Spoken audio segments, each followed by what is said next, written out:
Mwakaba Ediba Attention TV so ebusia Attention TV the only send mapa and the bros once you and their natural one 20 year na 1 year cause social media bia so obenya Attention TV also etitru any Facebook YouTube any Twitter and patch up YouTube Attention TV je chukọ ho anu subscribe amaye na wa share amante akoso so anya bi ahwe na December ana eduru sa December de ko Bible musa ne dukomo ne ahinta e wa asem mu ana ne de besomo nene ye ko ho konkron ene tongues tongues nko for say tongues o ma dwen kire ne se ho konkron aba wo so na kire se wo kakase bi a ja ya agbeni na untimi nka fante ho konkron ba wo so ya fante na wosa woka ene tongues enye hiribaba ya eya na yetete se nkrofo boye ewa won asomi dem na no kra de enye kra o ma kweti Bible ne be hwe eya no kra so ma kweti Bible no ana se Bible no so ana we dis na ko ni ba talks ne ohumi e wode ya woso wo kase ne ya wonti ase ana ne ya wode ya ene wonya nkopon ntem kwa ana wonya nkopon ana enti ase bia bidi ene associates babo da ne se ka reverend Jesus ene no e be di se jumade wona wo se masene ene ko bast foundation oni ne foundation odi no se wo se wona woni di wo se wo bro wa e jam come about chop wa wo so sa adoye bi esi wa ko so sa wo ka wo ye ene ma wona woni di na so ko kwa ya wo fa so dia ko ma wo pa chop university aya grato se wo de be no na oni be ko fe awo wo di mo ene be ba so e di na se nya wo kwa nya ma na ade ko university aya ko kwa na sinikan edo so na wo do was in the time I was for Jesus Christ, one of them said, say Jesus Christ to everyone, was in a moment to battle. No one would have got on the back of home, and Yakopon so extra. I was here, maybe any accuracy as far as I enjoy way about the day to trade.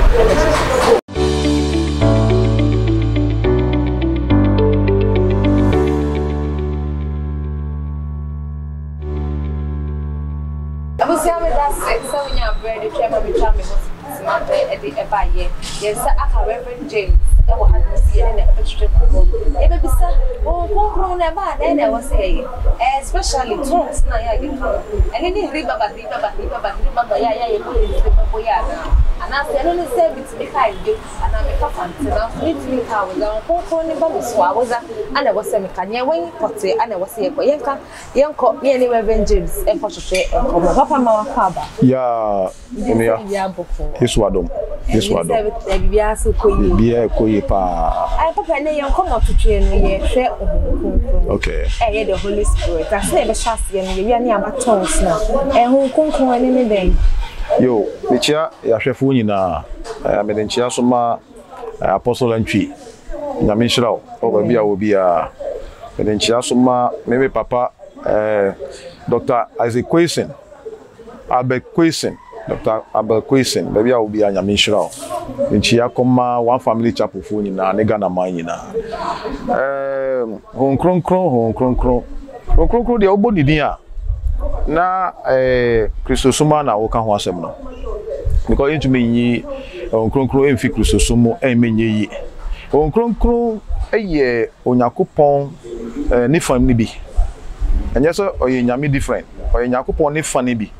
You call Brofuma, you say, or ye one of the or ye part of the Godhead. Part of the Godhead. I am Brofo and theology, my friend with Trinity, no. Or no home chrono. Aha, or ye the active force of God. Or no, not just say, you crane Yakupon to me mu, or ye nyame, no, or ye Yakupon, ni funny be no. Yeah, on any home chrono. Okay, see, Papa, ye kase. You walk as a wood and you walk as a fufro. Yes, you walk as a hood and you walk as a fufro. Say, Metri Mua Casahulo no. A year near a bow as mafu, a homa, a timmy numu. Yesu Christo. A call ye no. I'll catch this for some Monco Jerusalem, no Monco train. Now, menya hon kronkron e baye no sa kasa na nkrofo no kan ye ni nyina kasa horo, which means kasa bi e wo hodada hon kronkron na ma nkrofo bi aka sa nkrofo na kan ye no omo nte sa kasa no ano ne frɛ no kasa horo na kasa foforo de eno ye mystery broni friend mystery kasa bi a hinta eye osoro kasa eno no obi enti ase ye wasase so eye osoro kasa aha nti sa na metimi aka no sabre ye me bisa o kasa hodo no eye adwuma kasa hodo no de honestly nia eya ne se ebe kire yakopon tumi se yakopon tumi ekoba bia se metimi de yakọ Bible mu kakra ye hwe Yoel eti mienu eti chemu du mienu eduonu enwotwe ho Joel chapter 2 verse 28 Bible say o say emra etwato no mesuma me ho nkronkron na obeba na oba momma ene momma mbema ni momma ebe hihye nkom bebrebe ye Joel 2:28 o kan ho a obehu sa de no na sa de no asem na odifo no kai no ebe reveal ewo Acts chapter 2 when we say nkronkron from Old Testament no na or you limited to only the Jews wow na so bi be hwehwe Yakopon a kire okọ na sof bani bi ko bo mpa ye hwehwe Yakopon ma na dia na nkronkron no nyo bia na ewo no nanso ye call asomafo homa etimienu chichemu aduonu anwotwe ho no kasa horo na eba ye no ebe kire se ho nkronkron na fedie broni friend no aye universalize se obi biara betimanya ho nkronkron nti na ho nkronkron ba ye no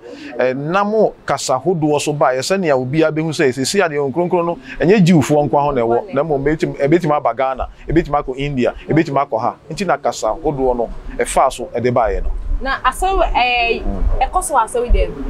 kasa hodo no okay asori dem de no ho na emi say ye wo ho asem kakra because ebi kasa hodo no ebi timi yi no ho wa asori dem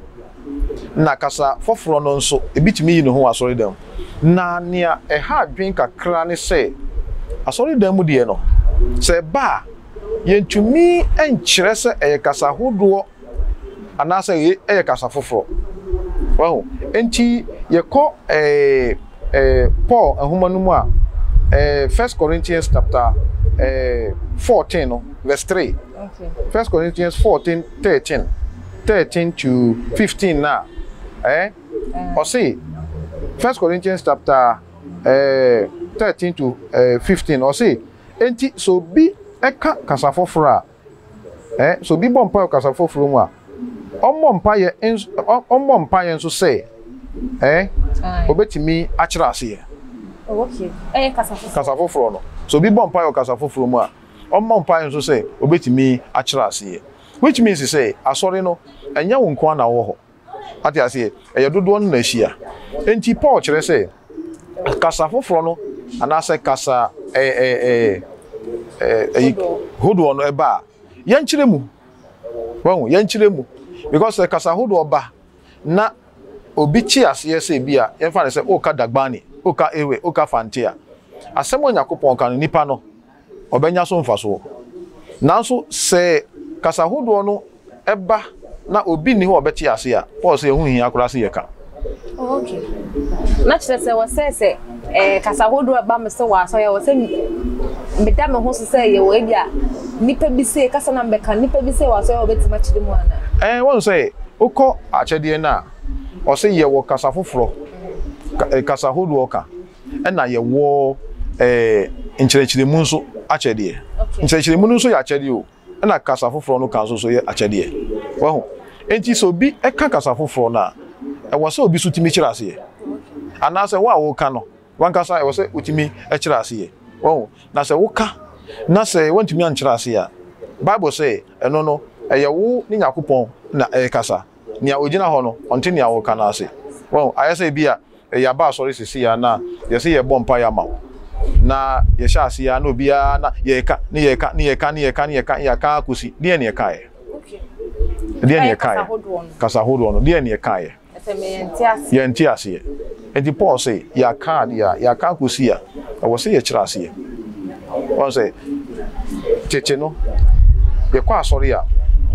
ye worship no wi we say osofo ka say bia yenye din anade o leading ka say yenye din no yenye kom no na obehwe no na obi akakasa foforo anase kasa horo bi afọ obi gina ho say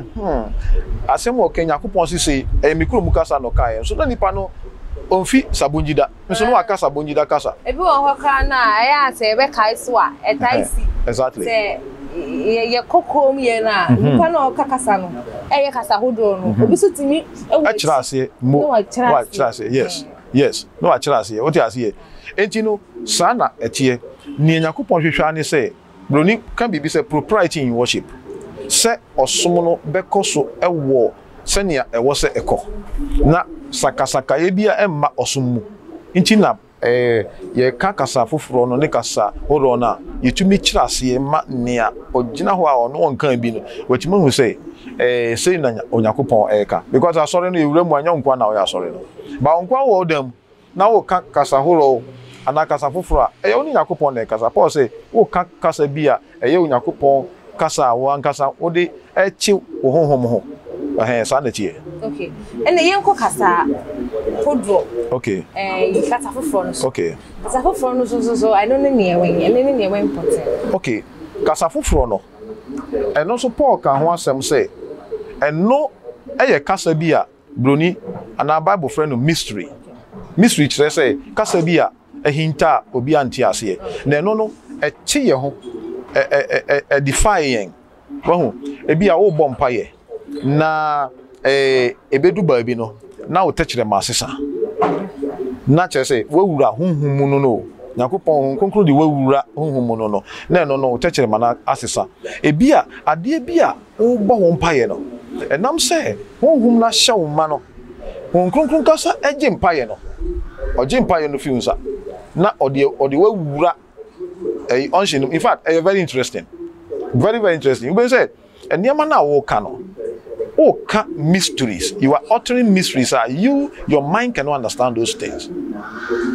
na hu nkronkron na nkasa na agin pabo na obo ma because ye ni mpabo we don't know how to pray until I used to say for no be teach us how to pray Jesus Christ o summarize ma won keke but